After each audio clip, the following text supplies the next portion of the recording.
Good morning, Chaverim. Likoutey Moharan, Tinyana. We're on Ot still. Really, what we should do now is open that Gemara. I don't think I should be taping today. We should be opening that Gemara to see with Rabbi Akiva. But maybe we'll go a little further. We'll finish the Diot and maybe we can come back to it. Which Gemara is it?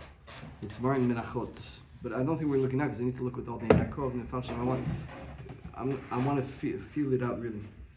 Okay, so Zayin Tinyana Ot Chet. Now we're speaking about Moshe Rabbeinu. And we're going to keep the train of thought always, right? So the tzaddik is Rachman. The tzaddik is mercy. Mercy means saving people from sin. The way to save people from sin is from praying for them and to give them dat. When you give dat, you create a Talmud. When you create a Talmud, you create or a son. It's a son or a Talmud. And really the son and Talmud is one thing. When you do that, you stay in the world after 120 years. You're still around when you go up to Shemayim. You're still here giving over through them because they receive from you. When you give over dat, likewise you get a makif. Whatever you know, when you give over what you know, which is called the pnimi, you download a new intellect, which is called the makif. Things that were above you didn't know. The way to keep growing is to keep giving over. But the makif of the tzaddik is a makif which is a makif of olam haba, which is very, very great. And the tzaddik needs to know which makif to bring down. If it brings down a makif which is too big, it's going to be problematic. And we need to have a birur on that as well.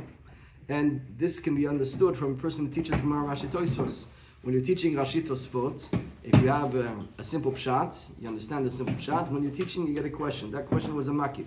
Now it becomes a pnimi. When it goes inside of you, so when it comes inside of you, it's a pnimi. If you give it over, you give over your pnimi, you get a new makif. So you got a question on the Gemara, and you got the answer. If you give her the answer, you're going to get a new question. You might confuse everybody. Hold off.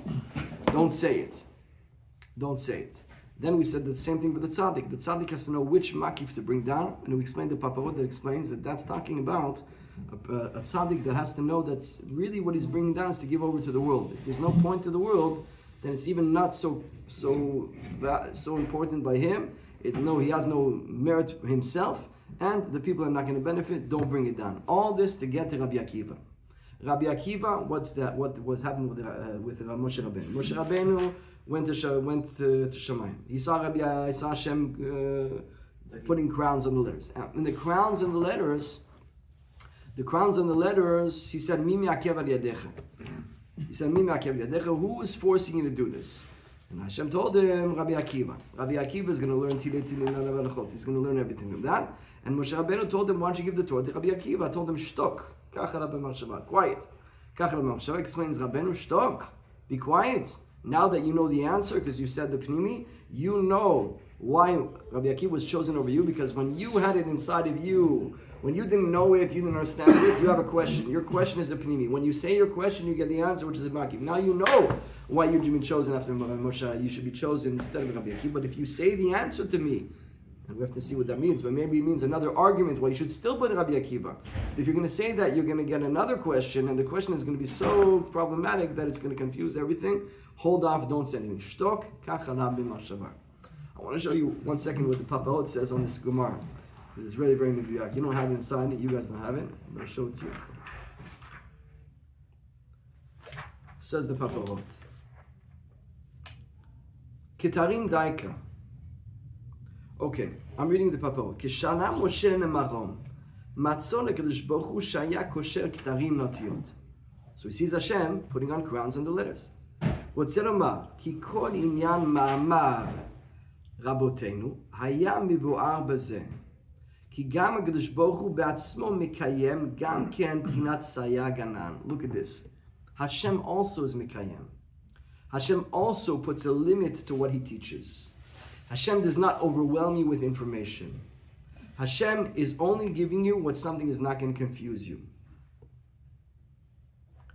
About tshuva. It's coming close to Torah. Hashem will orchestrate that he's only hearing the things that he's supposed to hear.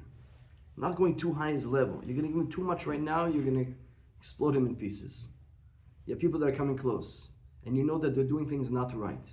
You know they're starting to do Shabbat, they're starting to kosher, but you know on the other hand some relationships which are not proper. If you're going to go tell them, it's asur and it's karet, and if you're going to start going there, what you're going to do is you're actually going to overwhelm them with changes that they're going to have to make, and they're going to let go of kashrut and Shabbos as well.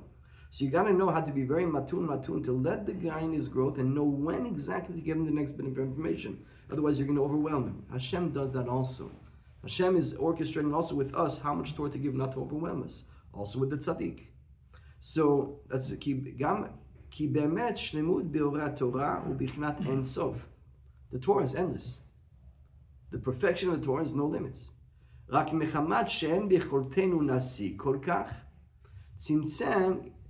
על כן צמצם הקדוש ברוך הוא את אור התורה ועשה סייג לדבריו, ואישר בדעתו הקדושה מה לגלות בפרטיות, בכתב ומה בעל פה. Great yesod you're getting here. The stories of the Torah. What is that? That's the Torah itself. It's levushim. It's all and sof. It's names of Hashem, which is knowledge of Hashem, that is dressed up in stories and stories. In Kidva Arizal, it's a whole birur. Anakudim, Nikudim, and Berudim, and Lavan is the Loven Elyon. All these are mirames to olamot and tzimtzumim and how Hashem brought down, and it's dressed up in a story, which the story really happened. And there's a lot of musar in the story. And a kid can learn the story, and an adult can learn the story, and you can see diukim and chidushim, and dressed up in those stories are, how did Yaakov Avinu act? How did Leah act? So that means it's a musar for me, and I'm going to be able to grow. But he's not overwhelming me. He's letting me read the story at 5 years old, and then read it again at 10, and read it again every year, and sort of adding information on it. And that's all Torah shebichtav. That we can write down. Some is Torah shebat peh, it's even higher. Hashem knows what we can write, what we need to keep in oral tradition. וכמובן לכמן בפנים ביות י"ד, שגם החכם אומר לפעמים דיבורים, שהם רק בחינת רמזים בעלמא בחינת ידיים. Even the tzaddik, we're going to see later, he says things which are not even written. They're a remez, b'chinat yadayim. We can't say things fully. We're not able to. It'll overwhelm the people that are here. Only somebody that really is in tune with the tzaddik, he can understand the remez. Rabbi Natan understood the remazim. That's why he was able to build up Chassidut Breslev. The remazim would have been too hard for the Talmidim. They couldn't even chap it. The tzaddik is always working in remez because we don't want to overload. We don't want to give a boost of energy which is too much for the system to hold. So even the tzaddik is doing remazim, so Hashem is also doing remazim. זה גם כן מחמת שצריך לעשות סייג לדבריו כאשר יברא לקמן. We're going to see later that the tzaddik also has to do a sayag. He has to protect, offense. Don't say too much, but you got to give over the information to some who could actually get it in a refined way. It's called a remez. זה בחינת מה שהקדוש ברוך הוא קושר כתרים נטיות. What is he doing? He's putting crowns. לרמז אל ידם מה שאי אפשר לגלות בפרטיות מחמת הסייג. Why not just tell me? What are you doing with those? What are these crowns? Thousands of halachot. Tell me the halachot. I can't. You're not on a level. Only Rabbi Akiva can get the remez of the tag. Only he can understand what I mean by this crown, which is just a hint in the letter. Why in this letter yes, in this letter no? Why in this type? Why in this word? There are tagim. This word, there's no tagim. The old Sifrei Torah, with the Tamanim, different Mesorot, there were certain words that had tons of tagim, and a pei that had tagim in the inside, merufaf, and all kinds of letters that we almost lost that Mesorot. We lost a lot of those. But there was all kinds of letters that had special things on them. וזה שאמרו קושר כתרים, כתרים דייקה. What's כתר? נרמוז בהם, בחינת מקיף העניונים הגדולים. מאוד שהם בחינת כתר. We said before that the shefa of keter, the highest sphira, is where the makif is from. You went up in level. You got up to chokhmah, bina, dat. You have chokhmah, you have bina, you have dat, but something above you, keter. Keter is above the head. Keter is on top of the head. It's not in the head. So the kitarim is a makif. It's a remez. It's something above the chokhmah. אמרנו משה רבנו, ריבונו של עולם, מי מעכב על ידיך? We explained the simple pshat sounds to be, who needs that? What does he mean? Here he says, כי בשלמי חכם צריך לעשות סייג לדבריו, מחמת שהוא מלובש עדיין בגופניות בבחינת תוך הזמן. We said before, why does the tzaddik need to do a sayag? We need to do a sayag, so the tzaddik should not get something too overwhelming. If I give you my pnimi, but I don't put a limit on what I'm saying, so that I give over everything, so I'm going to get a new makif. The new makif might be too much for the system to withstand. So that's understood for the tzaddik. But Hashem, why do you need to put things in remez? Why do you need to put a sayag? you're getting a makif, which there's no makifim that you're scared of, and there's actually no makifim for you. Everything is you. So why do you need to put a sayag? V'im lo yaseh sayag lidvarav, az yuchal likanes b'asagot makifim kero shem lemana me'azman. Kol afunim, אבל אצל השם יתברך אין שייך זאת. All this doesn't apply to God. ואם תאמר שאפשר לבאר הכל בבחירתיות, כי יהיה למעלה מאוד מהשגת דעתנו. Okay, so maybe it's for us. Maybe you can't tell us the secrets and these big makifim because we're not able to handle them. אם כן, למה נהיה כתרים? כיוון שאפשר לנו להשיג אותם. So what is the benefit of it? If you want to tell me that the makif, if you can't get in the makif, that obviously it's not true.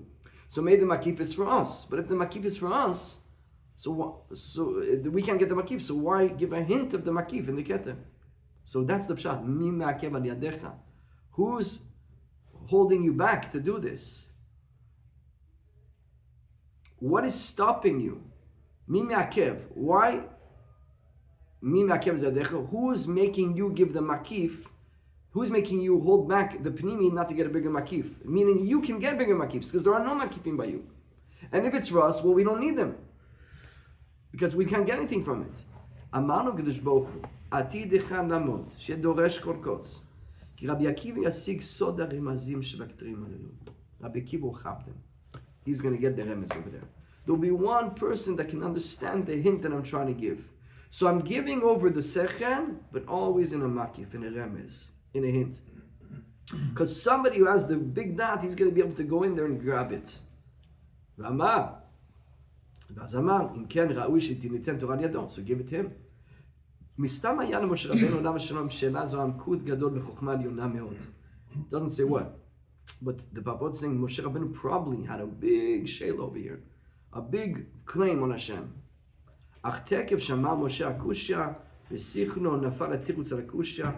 And then he continues the whole thing that's continuing. All the rest of that oath. So what do we see over here? That Hashem himself is also putting a sayag. It's a big pirush. Hashem himself is giving a limit on what he can teach. He's not teaching everything. He's giving things only in remez. You know, we're going to see later in the Papot is saying that when you have a mitzvah de Rabbanan, and you are going to say, Shek Disham Mitzvotav Tzivanu La'adik Ner Chanukah. Shek Disham Mitzvotav Tzivanu Ara Eruv. That's all the Rabbanan. Eruv Tavshilin, Eruv Tchumin, Ner Shabbat. There's not written anywhere in Torah that you have to light Shabbos candles. And on every week you're saying, Shek Disham Mitzvotav Tzivanu on Asher Kiddushanu V'tzivanu. You told us. So when did Hashem tell us? So the Gemara says, he told us to listen to Chachamim. The Asher Kiddushanu V'tzivanu, what we're saying, is that you commanded us to listen to the rabbis. That the rabbis chapped. But the Gdolei Ador, they understood certain things. Hashem couldn't give it. It couldn't be written. It needs to be only in remez. You got to get to the highest level to understand Ratzon Hashem. But really, guess what? The candles of Shabbos were really a big makif, but for whatever reason that you couldn't write them, and only the tzaddik and his chokhmah, the Sanhedrin, they understood. They did a takanah that we got to bring this down.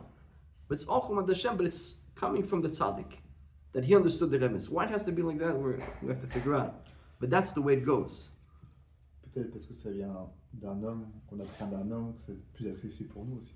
You're saying very good, David. All of these reasons is to show you that since the tzaddik can get to such a high level that he can understand the hidden messages that Hashem is getting, it's going to make you believe also that yes, it's accessible to you. It's more of a tzimtzum, but also that you could get there also. You can work on yourself and you can get to certain places. You know that many of the biggest things that we had with Rabbeinu were not said miforash. They were all biremazim to Rabbi Natan.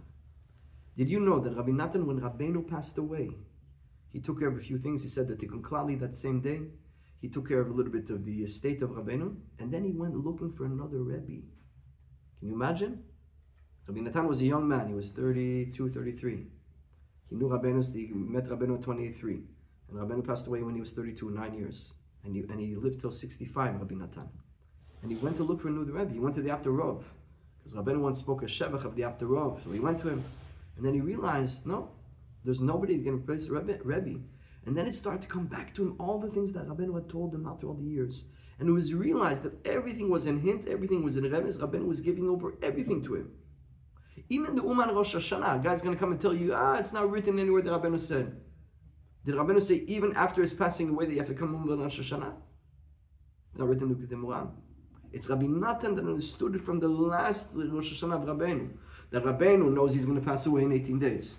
And he's speaking, and you have to be by me on Rosh Hashanah. What does he say after 120 years? Well, he did speak about the Tikkun Klali, that's Mifurash with 2 witnesses. But many things that Rav Nosson understood from Rabbeinu was all beremez. And why is it like that? Because certain things are so high for what we have to figure out together that they can't be brought into words. We can't say them, we can't overwhelm. And actually, Rabbeinu said he has a few reasons why he doesn't force. He doesn't force anything on a person. He leaves the free will of the person. One of the reasons is, like we saw in Chaim Moran a few days ago, that anything that Rabbeinu tells you outright to do becomes impossible to do. It becomes too hard. Like we said, Rabbeinu says, if you want to do it bodedut, because the Rambam says, or because it's written in old sources, it's going to be easy for you. If you want to do it bodedut, because Rabbeinu says, it becomes extremely hard. Very hard. Nachon? You want to do a trip, you want to do anything for Rabbeinu. Once Rabbeinu said it, the miniyot become almost superhuman. So Rabbeinu, to allow things to happen, has to not say it from himself, so that it will actually be able to become fulfilled if somebody understands the remez and the hint, and he's going to be able to overcome all the obstacles, because they're not unsurmountable obstacles, because Rabbeinu didn't take it out of his mouth. Amazing. And also, Rabbeinu also wanted to leave free choice. You have to have free choice. And if Rabbeinu tells you something, there's no free choice, I have to. So they're always like this free choice. Rabbeinu was willing, it's also in Tinyana of lo lidchok et hasha'ah. He's never forcing any issues, even if everything depends on it. Famous story of Rabbi Natan. Maybe I'll tell you these 2 stories and we'll go. Rabbi Natan was the son-in-law of David Siorbach. David Siorbach was a gaon in Ukraine, one of the big rabbanim of Ukraine. He was Rav in 3 major regions in Ukraine. It's like you say the Rav of like Lakewood, of Muncie, and in Brooklyn. He has all that. And he wanted to put Rabbi Natan to take over one of his positions, to be Ab Beidin. Rabbi Natan was a young man. It was the beginning of his Yitkavut Rabbeinu. And he came into Rabbeinu and he told Rabbeinu, my father wants to make me become a Rav. Rabbeinu says, great. Rabbeinu told, by the way, over there, if I remember well, Rav Nosson told him that I'm scared. I'm scared of saying a psak. He said, very good. You want a Rav that's not scared? A Rav has to be scared to stay a psak. And by the way, he told him over there, so long as you have one opinion that's a real musmach, valid posek, go with it. Don't be scared. You have a shach, you have a taz, you have an Avraham, go. So long as it's not a dat yachid, you're good to go. It's good for us to know in halakha as well.